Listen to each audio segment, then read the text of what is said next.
Tukitaka kutoa majibu kwa ulimwengu, tunahitaji nguvu ile ile iliyokuwemo ndani ya Yesu. Unahitaji nguvu ile ile iliyokuwemo ndani ya Yesu. Na kanisa la kwanza ndio mfano wa kuigwa. Petro hakuwa na maji. Petro na Yohana hawakuwa na maji wala sabuni wala ndimu. Walisema, nilicho nacho ndicho nikupacho, sina fedha wala dhahabu, kwa jina la Yesu Kristo wa Nazareti simama uende. Haleluya! Hawa ndio waliokuwa na Yesu. Hawa ndio mfano wa kuigwa, vile walivyotumia kile Yesu amewaambia. Sawa sawa, eh? Ukitaka, msikilizaji wangu, ukitaka kuona ukweli huu, soma kitabu cha Matendo ya Mitume.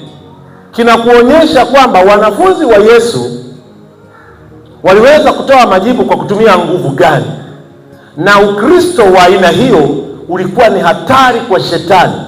Unaposema Mkristo, maana yako umemkiri Kristo, na waliitwa Wakristo kwa sababu ya nguvu za Kristo zilizokuwemo ndani yao, sio kwa sababu ya majina. Nguvu za Kristo zilizokuwemo ndani yao, wakajua hawa nao walikuwa na Kristo, hawa ni Makristo. Umenielewa, eh?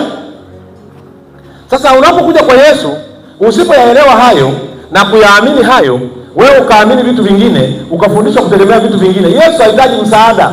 Yesu hahitaji kisaidizi chochote. Haleluya! Umenielewa, eh? Yesu hahitaji kisaidizi cha aina yoyote.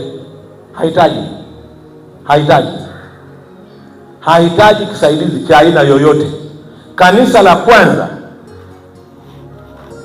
ndio mfano wa kuigwa. Waliyafanya hayo na ikaleta tafrani kubwa sana kwa mfumo uliokuwa unatawala kipindi hicho, na ikawapa misukosuko sana sana sana, kwa sababu mfumo uliokuwa unatawala ulitikiswa.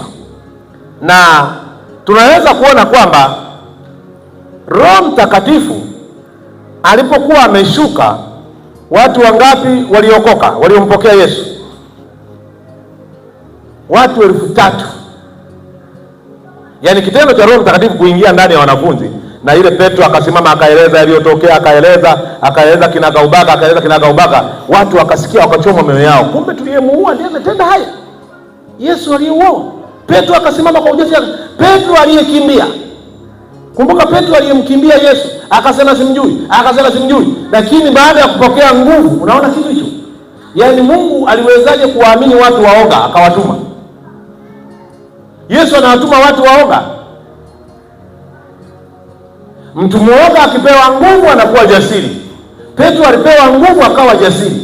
Hauwezi kupambana na ufalme wa shetani kama huna nguvu za Mungu. Kama ni kugawa vitu, basi Yesu angewaachia wanafunzi wake maji, angewapa hata mafuta. Umenielewa, eh?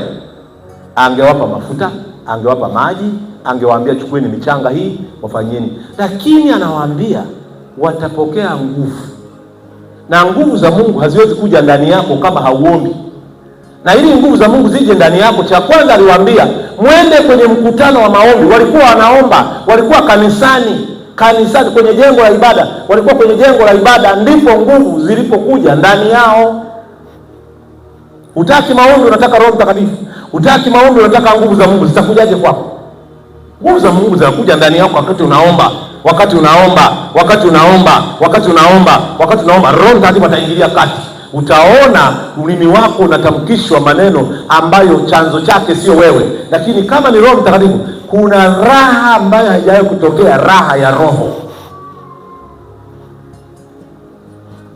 Kanisa la leo, tukitaka kuwa na nguvu, lazima turudi vile kanisa la kwanza walitembea, walifundisha, waliwaaminisha watu wanaokuja kwa Yesu.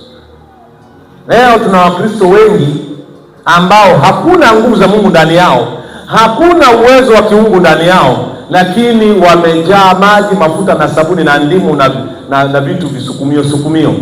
Hakuna kitu cha namna hiyo.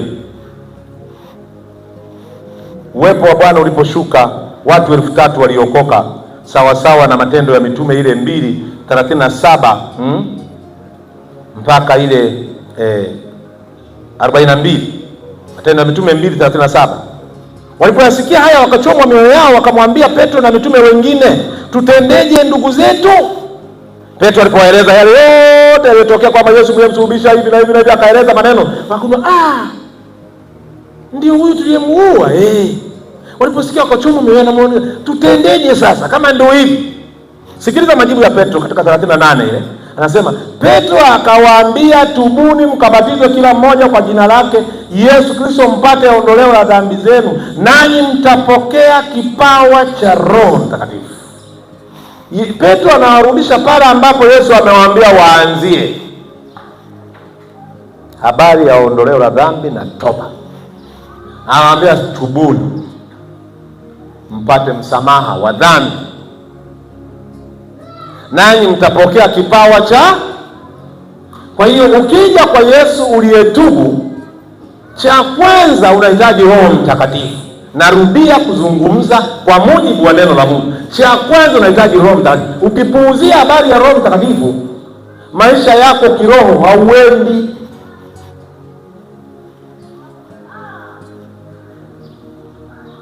Utakaa kwenye nyumba ya ibada, utakaa kwenye Ukristo na uzoefu wa maneno yasiyokuwa na nguvu. Wewe unaona umeokoka, hata ujasiri wa kumshuhudia mtu habari za Yesu huna. Ujasiri wa kumshuhudia mtu habari za Yesu huna. Tunapokea nguvu za Roho Mtakatifu ili tuwe mashahidi, na ili uwe shahidi lazima uwe umelihisi badiliko la kweli, kwa sababu ushahidi lazima uzungumze. Mimi nilikuwa hivi nilipomwamini Yesu, amenibadilisha. Mimi nilikuwa hivi nilipomwamini Yesu, nimekuwa hivi. Mimi nilikuwa hivi, nilikuwa mlevi, nilikuwa mwizi, nilikuwa mwasherati, nilikuwa naenda kwa ganga, nilikuwa natumaini mahirizi, nilikuwa natambika. Tangu nimempata Yesu sitambiki tena, nimemtegemea yeye. Una ushuhuda. Biblia inasema kila aliye na mwana anao ushuhuda. Muulize jirani yako, una ushuhuda? Kwenye wokovu miaka 10 hata mtu mmoja hujamleta kwa Yesu. Miaka 5 hata mtu mmoja kwa Yesu hujamleta. Miaka 4 hata mtu mmoja kwa Yesu hujamleta. Wala huna uwezo wa kusimama barabarani ukahubiri habari za Yesu, ukamsema Yesu katikati ya watu. Ni ushuhuda gani? Yesu hatuokoi atuache hapa duniani tuwe na dini zilizojaza watu ambao hawaendi. Yaani watu wanatoka nyumbani, unajipanga kuja kupokea vitu. Mnatoka nyumbani, unajipanga kuja kupokea vitu. Lakini Yesu anataka faida kutoka kwako wewe na mimi. Faida ni kuwaleta watu kwenye ufalme wake, wewe uambie habari za Yesu. Lakini ili uweze kuvuna roho za watu, unahitaji nguvu za Mungu ndani yako. Nje ya hapo ukutane, kwa sababu unakutana naye na ana nguvu. Aliyoko upande wake anakuataki. Ukitaka kuongea unasikia midomo mizito. Ukitaka kuongea unasikia midomo mizito. Maandiko yanapotea. Neno ndani yako halimo. Hata akikuuliza swali fulani huna jibu. Wapi? Unahangaika kweli kweli. Shetani huwa analeta mashambulizi. Shetani ndani ya watu anapofusha fikra zao, na ili kusudi nuru ya Injili isiwazukie. Kwa hiyo unakuta unaongea na mtu jambo haelewi. Lakini nguvu ya Mungu ndiye inakwenda kufanya hali ya kufunuliwa akili za watu wapate kuelewa vile neno linasema. Jamani, mnanielewa? Kama wote ambao wanakusanyika kwenye majengo ya ibada wangeelewa haya wakatendea kazi, Tanzania hii ingekuwa imeokoka kweli kweli.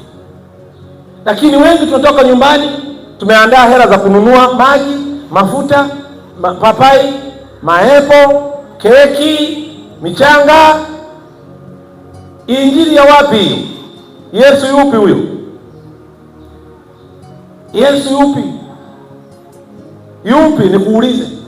Kuomba huwezi, nguvu za Mungu haziko ndani yako, hata mistari 2-3 ya neno la Mungu haimo. Ukikaa kanisani wewe unikusinzia, yani mawazo yako yanahama, hauko kwenye kusudi la Mungu. Ni mbaya. Ndio maana Biblia inatuambia, ndugu zangu, msio walimu wengi mkijua kuna hukumu. Mwalimu ana hukumu nzito, kwa sababu mwalimu anaweza akakupoteza au akafanya uende sahihi. Sasa kama unafundisha wewe amini maji, wewe amini vitunguu, wewe amini sabuni, wewe amini ndimu, wewe usiombe mwanangu, nitaomba kwa ajili yako, nyinyi mtakuja kupokea miujiza, na wewe unachekelea hehehe. Ukristo mtembeo wake umeanzia hapa. Hakuna mtu anaweza kuja akatuletea kitu nje ya hiki. Unataka kutembea na nguvu za Mungu, unataka kuona wenzetu waliwezaje kumshinda shetani, soma Matendo ya Mitume. Narudia kuambia, soma Matendo ya Mitume. Wewe unanisikiliza, soma Matendo ya Mitume. Nguvu zile zile zilikuwa zinatenda kazi kwenye kanisa la kwanza, ndio hizo zinatakiwa zitende kazi kwetu, kwa sababu hatujampokea Yesu fotokopi. Tumempokea Yesu yule yule waliomwamini akina Petro na Yohana. Kutokuwa na nguvu za Mungu inategemea wewe mwenyewe. Ulipokuja kwa Yesu Kristo, yapi umekalia na kuyadai? Petro anawaeleza, anawarudisha kwenye system ile ya kupokea nguvu za Mungu. Katika mstari wa 39 anasema, kwa kuwa ahadi hii ni kwa ajili yenu na kwa watoto wenu, kwa watu wote walio mbali na kwa wote watakaoitwa na Bwana Mungu wetu wamjie. Akawashuhudia kwa maneno mengine mengi sana na kuwaonya akisema, jiokoeni na kizazi hiki chenye ukaidi. Ni vizuri utambue tunaishi kwenye kizazi ambacho ni chenye ukaidi. Mpaka sasa hivi watu ni wakaidi. Ni ahadi kwa ajili ya walio karibu na watakaoitwa na Mungu wetu wamjie. Yaani wewe unayeokoka leo ni ahadi yako kupokea Roho Mtakatifu. Atakayeokoka kesho ni ahadi yako kupokea Roho Mtakatifu. Aliyeokoka miaka 5 iliyopita ni ahadi yake kupokea Roho Mtakatifu. Atakayeokoka baada ya miaka 10 ni ahadi yake. Kuna vitu ukija kwa Yesu ni ahadi yako, unatakiwa uvijue, uvidai, lakini fuata kanuni ya kuvipata. Kanuni ya kuvipata ni kuomba. Kanuni ya kupokea Roho Mtakatifu ni kuomba. Maisha ya wokovu bila Roho Mtakatifu ni dini iliyokufa. Yaani kama tutakuwa ni Ukristo ambao Roho Mtakatifu hayuko ndani yetu, hatuna tofauti na dini zingine. Hatuna tofauti. Kwa sababu Mungu kukaa ndani ya binadamu ni Roho wa Mungu kuja kukaa ndani yako. Kama vile shetani kukaa ndani ya binadamu ni roho ya shetani kukaa ndani yako.